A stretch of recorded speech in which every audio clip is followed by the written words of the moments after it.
Abdalla Minju alikuzungumza nasi kwa kama wachezaji wamejiandaje kuelekea mchezo wa kesho. Abdalla, karibu tuzungumze na wanahabari.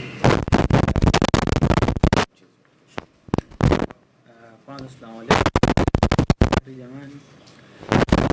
Jina naitwa Abubakar Nizar Osman au Minju. Sisi kama wachezaji tumejiandaa vizuri kimwili, kiakili kuweza kukabili mchezo wa kesho. Tumefuata maelekezo ya mwalimu, tutasikiliza nini mwalimu atakachoongea, ndicho tutakachoenda kufanya katika mchezo wa kesho. Naamini tutafanya vizuri kama wachezaji. Swali kwa mchezaji.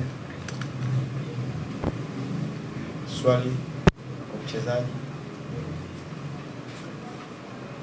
Minju, mmepoteza mchezo wa Abdalla dhidi ya Ghana. Kuna namna yote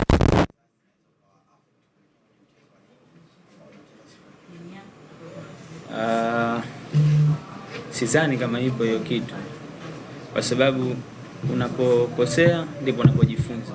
Kwa madam sisi tumepoteza mchezo uliopita, kwa lazima tujiandae vyema ili kuweza kukabili mchezo huu hapa unaofuata, kwa sababu sisi pia nyuma yetu ukitizama kuna mashabiki wetu. Kwa ili sisi tuaminishe tuweze kushinda mchezo wa kesho na wapate nguvu zaidi ya kutusapoti sisi. Tunaamini tutafanya vizuri katika mchezo wa kesho. Mchezaji kuelekea mchezo wa kesho. Abdalla, mchezo uliopita dhidi ya inawapa confidence kiasi gani kuelekea mchezo dhidi ya tulipata magoli mingi dhidi ya mchezo wa Mashujaa, lakini anatupatia confidence kwamba atakuja kucheza na sisi sasa anajipanga. Kwa hiyo kama kwenye Mashujaa tulienda hivi, kwa sasa hivi hatuwezi kwenda hivi kama tulivyoenda kwenye Mashujaa. Lazima tuwe na mbinu nyingine ili tuweze kupata matokeo kama zaidi ya yale au mazuri tu yasiyo zaidi ya yale, lakini ili tupate matokeo yenye kuridhisha.